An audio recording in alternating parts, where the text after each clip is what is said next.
Optimizing your product titles with Google Ads can be one of the most productive things you can do to increase revenue while becoming more profitable. So in this video, I'm going to break down how we're writing winning product titles for 7 to 9 figure e-commerce brands we work with, along with a live example. Because at the end of the day, what I've come to realize now, spending over 150 million on the Google Ads platform, is writing titles is a skill, just like running Google Ads campaigns, or just like, for matter of fact, marketing in general. And where most brands go wrong with writing product titles is they believe that a product title starts with doing competitor research. Now, this might be the case for Facebook ads. This might even be the case for TikTok ads. But competitor research is one of the worst things you can do with Google Ads to come up with effective product titles, because from my experience, what I've come to understand is competitor research often causes you to copy your competitors' product titles or make them way too similar. And similarity is the ultimate death with Google Ads. Because see, the thing is, doesn't matter if you're doing product titles, images, descriptions. With Google, being the opposite of your competition is the ultimate goal you should approach it with, which kind of is the main reason why our first step when it comes to writing product titles that are winning product titles with Google is actually market research. Simply put, when I enter the market research phase, the first step of this entire process, the main goal and the main question I'm trying to answer is, who is our ideal customer? It's that simple. And what most brands do, let's say for example, you're selling shirts, polo shirts for men. They believe that their ideal customer is men, or they might go a bit deeper. They might say it's all men who are into golfing, or all men who are into playing a certain sport, or who are out and about who wear these polo shirts. And on a surface level, that is true. However, to write winning product titles, you have to put your hand right inside the main surface and go head deep into the unknown to understand who the perfect customer is that you're trying to attract. And this might really mean that you need to go into your previous data to understand what the overall age range is of the normal customer that has shopped with your brand, where a certain person is located. Is it more of the East Coast individuals or the West Coast individuals that buy these polo shirts? Is it people who are more into golfing versus another sport? What is it exactly that truly defines your ideal prospect is the first question you're trying to understand. For example, in a situation like this, if I'm trying to sell a men's polo shirt, which is the example we're going to cover, it's not just any random person, any random male. Rather, it's a man from the age of 24 to the age of 39 who wants to expose his aesthetic body, maybe because this individual is into sports, maybe they go to the gym often, maybe they're an outdoor person rather than a person that stays at home, and they want to show their body off all in the right parts while keeping comfort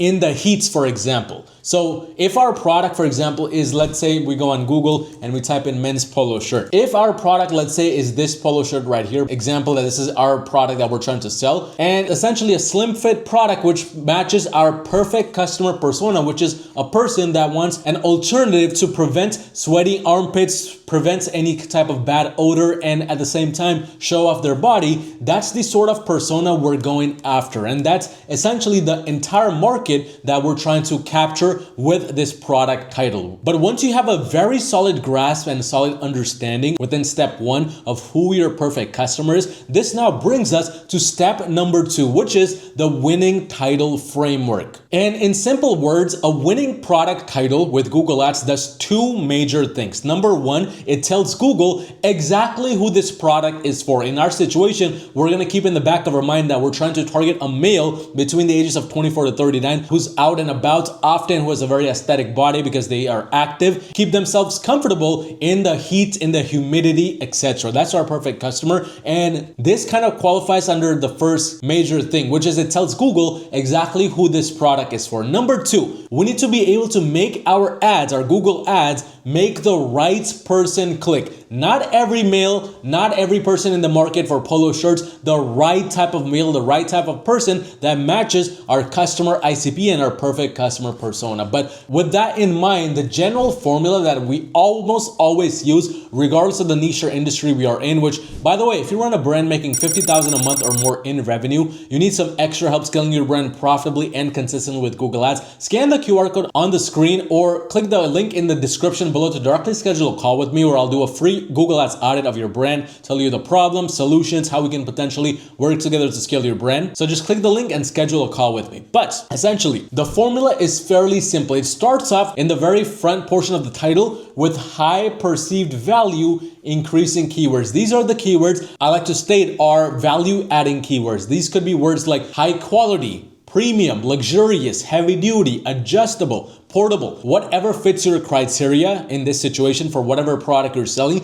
is the high value adding keyword you want to add at the very beginning, because it essentially gets the foot through the door and trains your perfect customer to think of your brand in a certain way. So for the sake of this example, what we could do is probably start off our product title with words like comfortable or cozy or award-winning or specially engineered. Things like these, which add a certain level of curiosity and intrigue to the overall product title, because the next portion of the product title after these first value-adding keywords is cold SEO keywords, not your branded keywords, not any random keywords, cold SEO keywords, which you actually did keyword research for. And we're going to go over that in step number 3 very shortly. But following the cold SEO keywords at the very end, that's where you go in with the branding, with the authority adding keywords, and anything else that can further help make your customer's life easy when it comes to making a buying decision. It's as simple as that. This 3-step formula for the actual product title implementation, the actual layout,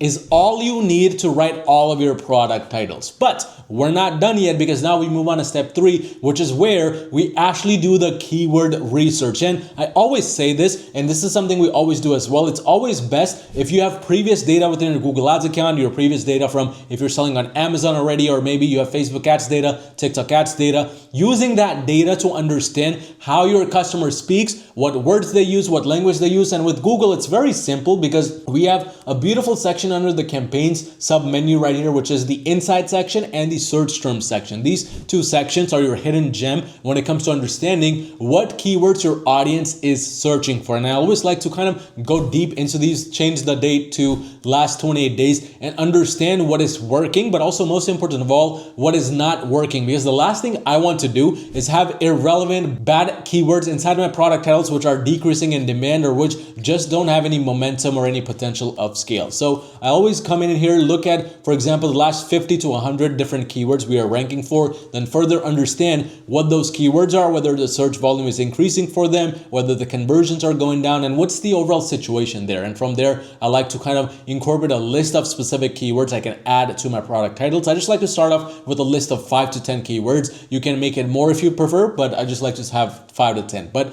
let's assume, for the sake of this example, that you don't have any insights, you don't have any search terms coming up in this situation. What you want to do then is you want to go on over to the Google Keyword Planner tool and start off by doing a very broad, simple approach in terms of actually searching up the keywords. Keep it very bland, keep it very basic. You don't want to go too nitty gritty. If you're selling men's polo shirts, you don't want to go too specific and say golfing polo shirts for men, color red, size 58 or something along those lines. That's too narrow, and we want to keep things broad, especially with shopping placements, because with shopping, the broader you are, the higher the scale you can achieve. But for the sake of this example, I like to start off with 3 to 5 initial keywords which the algorithm can go off of. So for example, in this situation, I'll do men's polo shirt or polo shirts for men, just different variations of what we want to end up ranking for initially. And you can do men's with apostrophe, polo shirt, and if you have any other ideas you can think of, you can also put them in there. For example, if we only target the sporty audience, we can say sporty polo shirt for men, for example, just to give the algorithm a bit more direction. But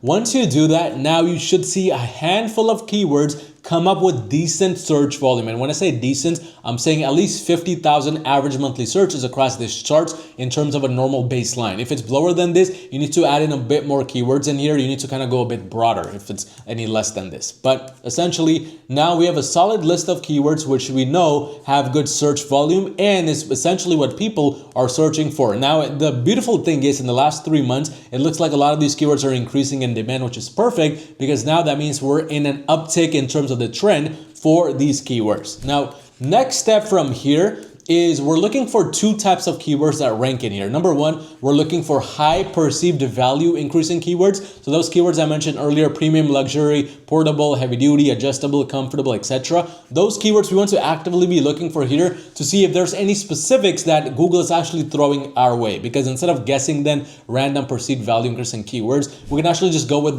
what Google is providing to us. And second, we're looking for is high buying intent cold traffic keywords. I classify something like men's polo shirt as a high buying intent cold traffic keyword. I don't classify polo and Ralph Lauren as a high buying intent keyword because although they're looking for polo shirts, they're looking for specifically the brand Ralph Lauren. If we're not selling those branded products, then it's irrelevant for us to rank for them. So essentially the main goal here is to go down the list and make a list of 5 to 10 specific keywords which kind of match your criteria, the two specific things we're looking for here. So essentially I would go in here, look for maybe if this is a collared shirt, I would do men's polo collared shirt, men's polo top, etc. Polo t-shirt, black polo shirt. Now we know that the color black is popular. So if I'm trying to sell a black polo shirt, I would make sure to include the keyword black in there. Then a black polo top, polo t-shirt, so on and so forth. So again, make a list of your specific keywords. Forget any other data besides the average monthly searches and specifically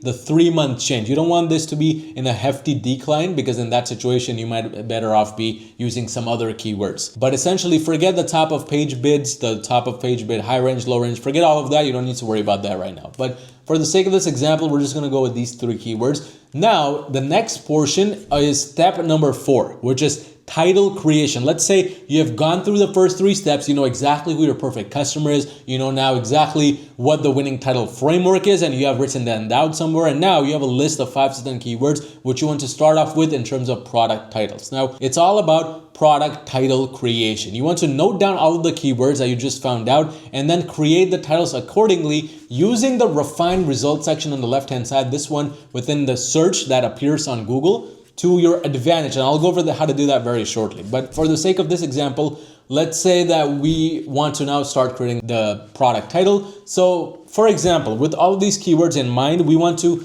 start off by adding in the high perceived value increasing keyword. And for the sake of this example, I'm going with the word comfortable because I believe that that's the best suited for this industry. That's the best thing that a man looking for a polo shirt would be looking for. Next, we're trying to look for what are the next major keywords we want to rank for. So for example, we see the word black. If let's assume we're trying to sell a black polo shirt here. So the first keyword would be, of course, black. And then the next would be men's because that's also going after our target audience. Black, men's, or you could do men's black. Of course, now it's all about doing the proper specific in terms of language, in terms of grammar. So in this situation, it would be comfortable, men's black, polo. And in that situation, next would be deciding whether it should be shirt or top or what it should be, etc. So for example, we could do top shirt or just shirt in general, and we can add in the keyword top later on. So men's black polo shirt is what we have so far. And as you can see, we only have like a 4 or 5 word product title so far. We need to add a few more keywords. So now we're going over to the refined results section. So here is where now we can get a bit more nitty gritty. So for example, let's say comfortable men's black polo shirt. Let's open all of these up because this gives us ideas of what we need done exactly. So for example, now if we look right here, features, fastening style, product rating, embellishment, and length, brand, etc. So let's start off with what we can add. So for example, we can say occasion. If it's casual, we can say men's casual black polo shirt. This is, for example, golfing or running shirt. We can add in a little sort of line right here. And before we add that, actually, we can add in the specifics about neckline. So is it collared? In this situation, black collared polo shirts. So collared, and make sure to spell it right. So collared polo shirts. After that, we can go into the specifics in materials, fit, slim fit. We can say slim fit polo shirts. And we have that so far. Now we can go into the specifics. So we can do something like, for example, in this situation, we can do golfing polo top. And now we're adding the other keywords we missed here. So we had seen the word black polo top, for example. And since we already have the word black, we can just add in golfing polo top in this situation. If we want to add in more keywords, we can do golfing and running polo top, for example. From there, now we can go into the specifics for the type of man. If it should be tall, big, irregular, petite. If it's all across the board, then you can kind of omit some of these You don't need to add all of these keywords in. And the features. So this is where it's important. So these are all what I classify as high perceived value increasing keywords. So instead of comfortable, now maybe we can change it to breathable, moisture wicking, men's casual black collared slim fit polo shirts, golfing and running polo top. And now you can go a bit deeper and you can, for example, talk about the specific size. So you can say the specific size, which, should be added as variations at the very end ultimately. But once, let's assume that the variations are added, now we can end it with your brand name. So for example, if you're the brand Untuck, I would just add in the specific brand in this situation. So it would be Untuck It, for example. So there you go, from having a product title that leads with your branded name, because if you have a brand name at the very front, keep in mind, Google reads your titles from top to bottom, left to right. If you lead with a brand, it's gonna attract more branded traffic. We took Untuck's product title and we made it 10 times better by going after not only high buying intent traffic, but also by adding in high perceived value through the initial keywords, adding in the proper SEO keywords, which we want to actually go after, and then keeping the brand identity, the brand authority in place. It's that simple. It's that straightforward. Now, this is what leads us to step 4, which is the final step of creating epic winning product title. It's title optimizations, because although we created this product title right now for this product specifically, we're not done yet. Once we start running ads for it, once we start getting data back, after a 30-day to a 60-day period, we need to go back into the insight section, into the keyword section, to look at the data to see what kind of new keywords we are now ranking for. Because now there's 2 things that will start to happen. Number 1, you will start to notice there's a lot of new keywords you're ranking for which you didn't even know existed previously. You can now use those keywords to make your product titles better, make them more optimized, make them just overall go towards the right customer in general. But also number 2, you can now get rid of all the old keywords, all the already used keywords, which are now lowering in demand, because every 30, 60, 90 days, the life cycle of a keyword changes. Some good ones become extinct, some extinct ones come back to life, and some new ones pop up out of nowhere. You want to keep on top of that, because that's the only way you can look for opportunities to revamp your product titles, A/B test them further, and continuously improve your overall approach. Because the last thing you want to do is treat product titles as a one-time set and forget approach. But once you do all of these things, the best part about this approach is that it works regardless of the niche or industry or the product type that you go after. If you have multiple different collections of products, shoes, dress pants, dress shirts, etc., it doesn't matter. This strategy works. And as long as you focus on high buying intent, your brand should constantly produce winning product titles, assuming you also optimize them over time. But with that being said, if you run a brand making $50,000 a month or more in revenue, you would rather get some extra help scaling your brand profitably and consistently with Google Ads, scan the QR code on the screen or click the link in the comment section below to directly schedule a call with me, and let's see how we can potentially work together to make all of this happen.